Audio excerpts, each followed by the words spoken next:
Yeah, my name is SEVAD, musician, singer, songwriter, trying to get the music out in Europe. I'm originally from Jamaica. Um, Trying to get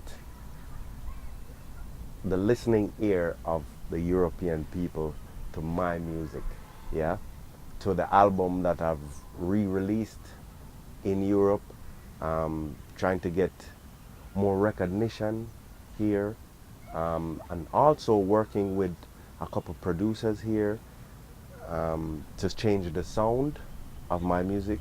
But still, the underline of who I am is reggae because I'm Jamaican. I grew up in Jamaica.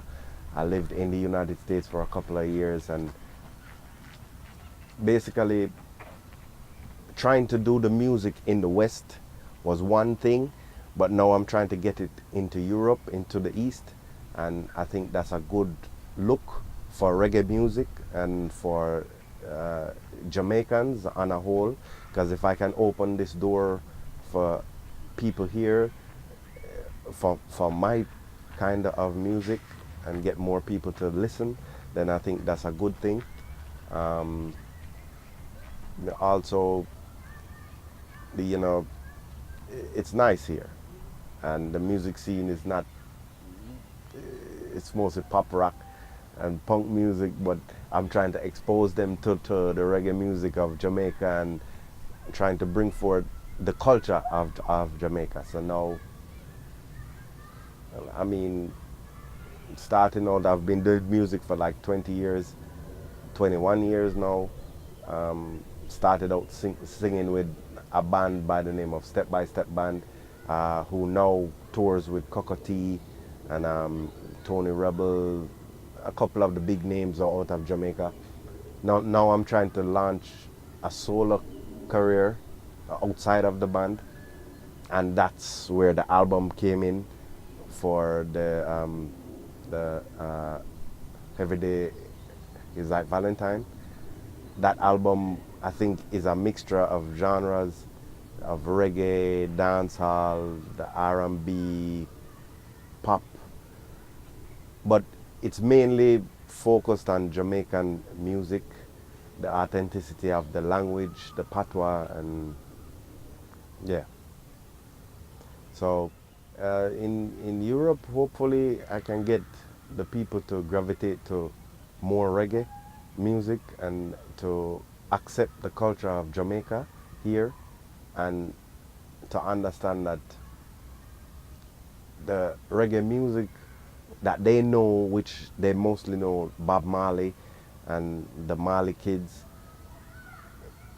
this music was started out of a revolution of culture, a revolution of freedom, trying to break free from the colonization of the British and to establish our own culture, our own Jamaican culture that's mixed with the African cultures. And this is something that I think it mostly comes out in the music, how the people are living, how the people are feeling, what's happening in Jamaica at this moment, and the struggles that we face. Now I have a track on the album called "The Struggle," which tells about the hardship of living in a third world country, especially in the Caribbean, coming from slavery and being freed now, but still facing a mental slavery, so to speak.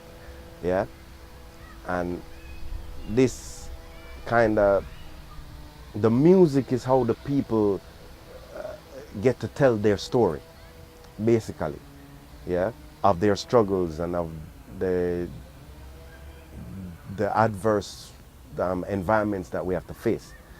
And that's why I got into music, to keep off the streets, to keep out of the violence, to have something creative to do and to focus on, instead of focusing on the hardship of racism and slavery. And so yeah, it's a good outlet for the youths now of Jamaica to get themselves in a productive place where they can actually contribute to society and not be a menace to society, so to speak.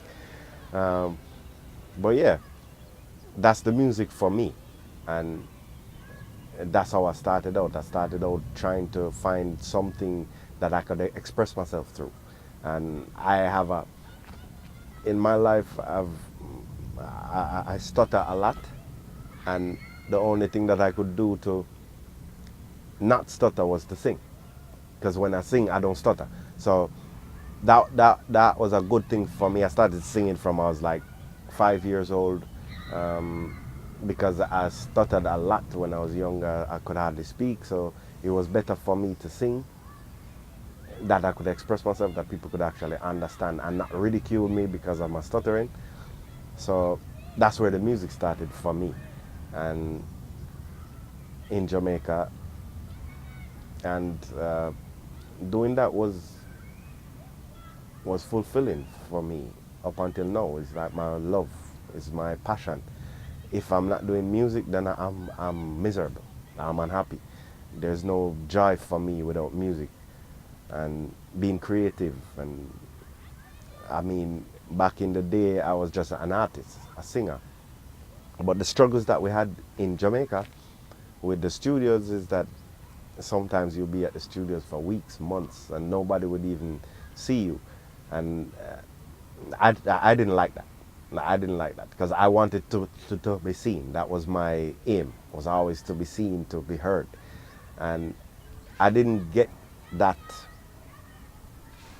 push in Jamaica, and from the Jamaican uh, studios, they weren't forthcoming. They were more seeking people who had already a name. Yeah, now I didn't have a name at the time, so I got fed up with sitting waiting for months for somebody to come and say, hey, come, you can sing for us and whatever. I didn't like that. So I went out and I created my own studio, and then I had to bring in uh, people to help me with that. After a while, I couldn't handle it anymore. It was too much for me to bear, of waiting for somebody to come and do this and do that. So I started to train myself to create my own rhythms, because I was with the band for so many years and it was good. I learned the music, I learned the instruments, and I learned how to play music. So I utilized that knowledge and brought it into the studio. Started creating my own beats to sing to, that I wouldn't have to actually wait for people to bring music to me. I just be creating music constantly, and that was the start of me as a solo artist, SEVAD, getting my name out there. And I found that worked for me, and I liked doing the engineering, I like doing the music itself, I like creating the music, and I like doing my own mixes. And that was very essential for me. And because of this, I created a name for myself, not only as a singer, but as a producer. And I found that a lot of people wanted to work with me after a while. Now, in the West, it's a bit biased and it takes a lot of money. I couldn't manage the financial part of it, so it launched me to try to seek more production outside of the West, outside of Jamaica, outside of the US, and more look to Europe for a new sound. And that's why I'm here now in Germany, trying to find that new sound. And I think I found it in the album now, the Everyday is Like Valentine. I think it's a diverse album filled with mixture of dancehall, reggae, African beats, the R&B from the US, hip hop. And now my music is a fusion of all of these genres. So now I'm hoping that in Europe it will grow into a new genre, basically. Maybe my genre, I don't know, but we'll see. Um, but yeah, that's basically my foundation as a starter, and now trying to get a foot into Europe with my music. And I mean, it's difficult at times, frustrating at times too, but with my patience and my passion for the music and my love, there's nothing else that I can do, I think.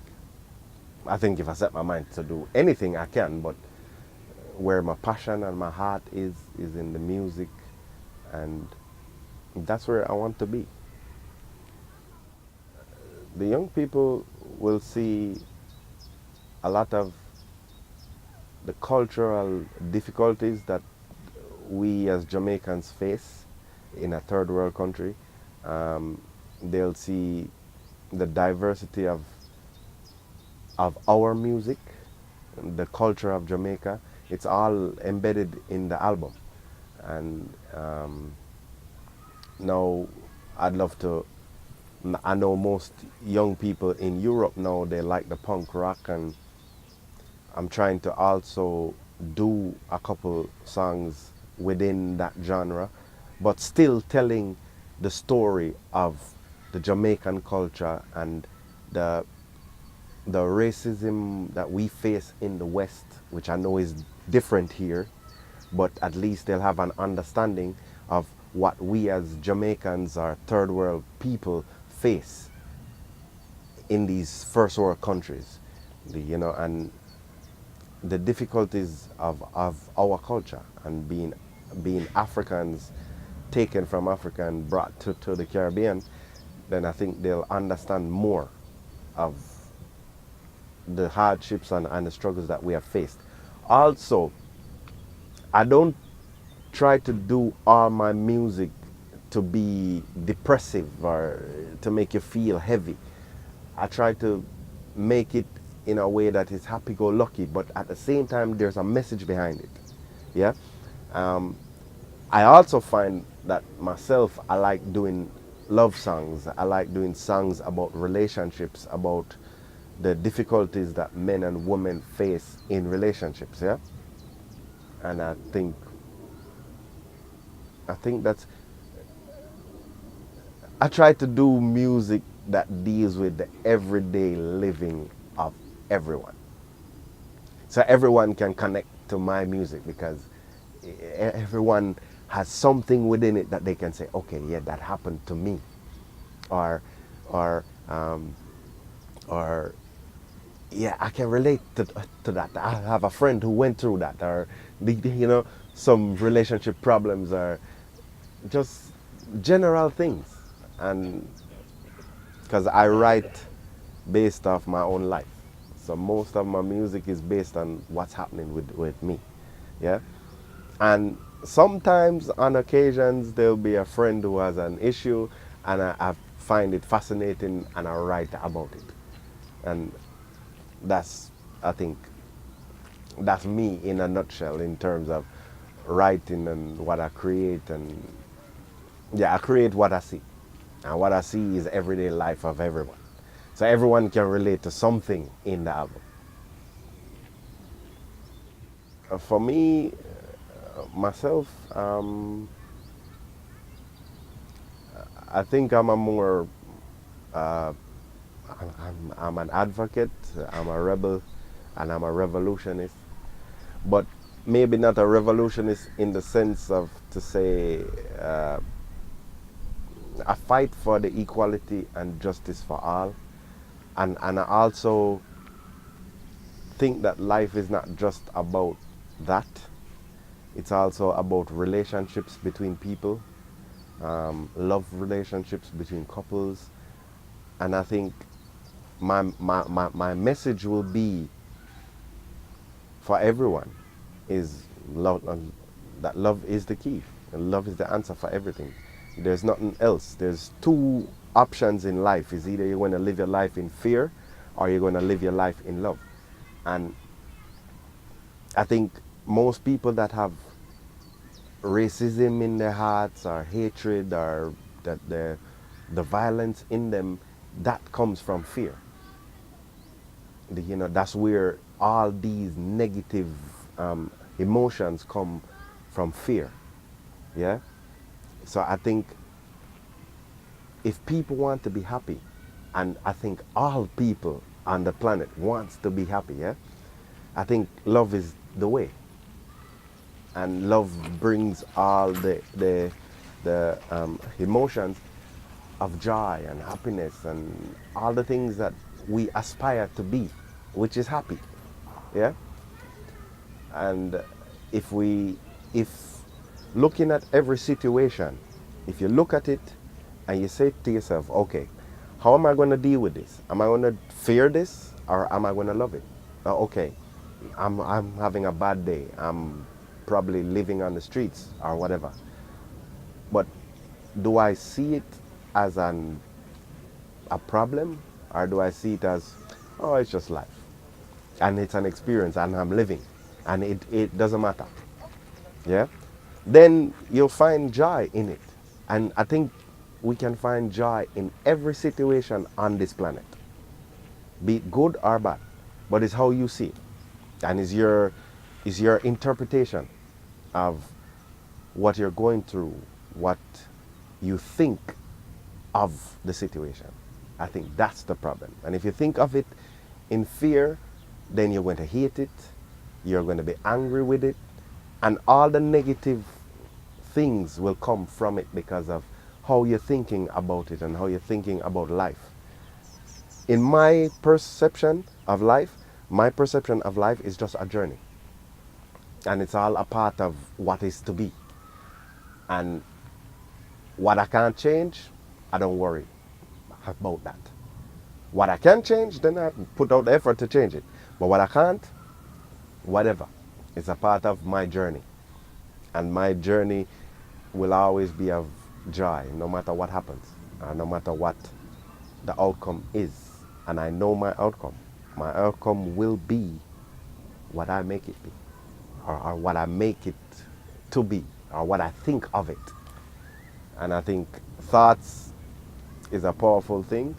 And I think if you think negative about a thing, then you'll have a problem. But if you think of an obstacle as, okay, I'm learning, I'm growing, it doesn't matter, then it's good. And as I said, the emotions of men, there's only two. And all others derive from those two, love and fear. That's it. Most of what I've learned about life is that I've learned that thoughts become things. And if your thoughts are constantly negative, and you create that for yourself, you create that negativity. Keep your thoughts flowing in the positive direction of love, and all the universe will open doors for you that you'll never even think is possible. And because right now, I think the universe has opened a great opportunity for me to be able to be here to tell you about what I think and how I think my life should be and how I think our lives can be. Yeah? And as I said, the main objective is think of your emotions in two ways, love or fear. If you hate something, 100% the reason why you hate it is because you fear it. If you change that and love it, then how can it affect you? Or how can it harm you? How can it be an obstacle for you?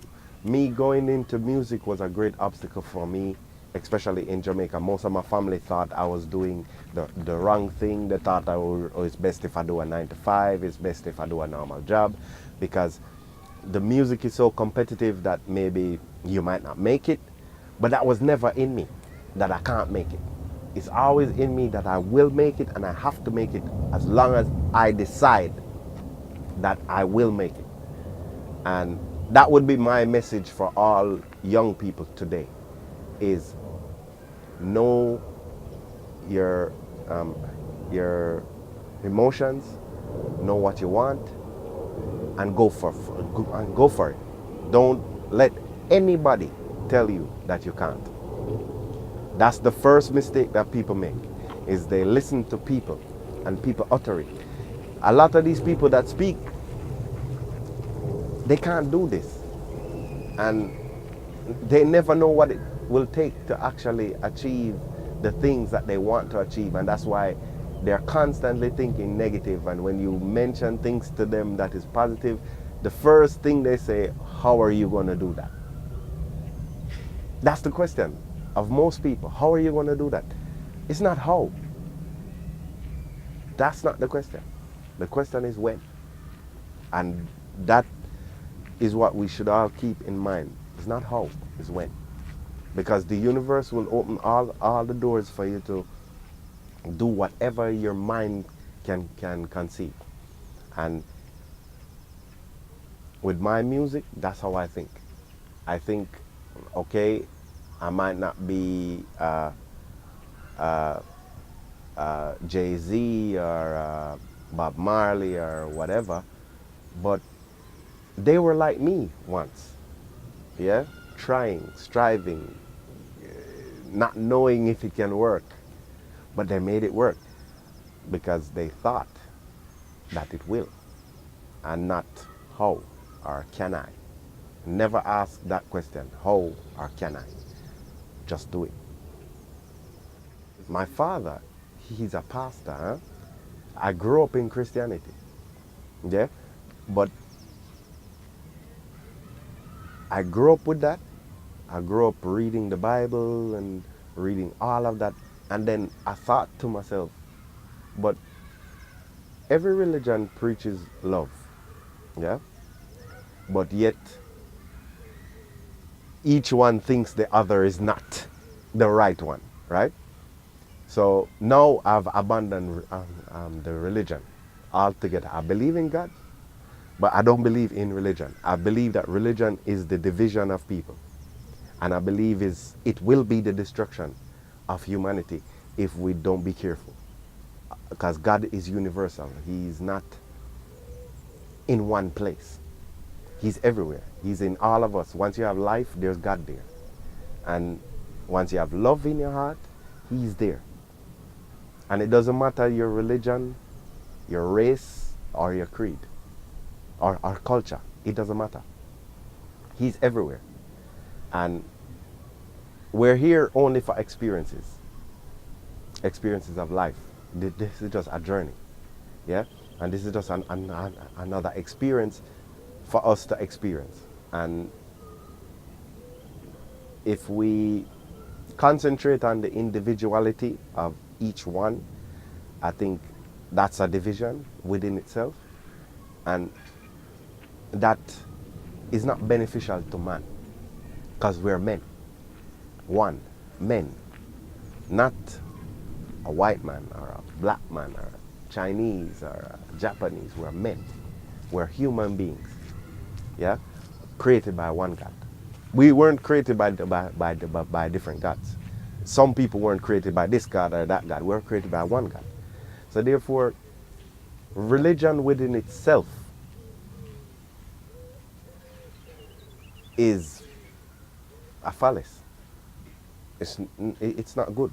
It's not good for us to think that we need to be here or there to serve God, so to speak. Because I don't think He requires us to serve Him. Yeah? I think life is greater than that.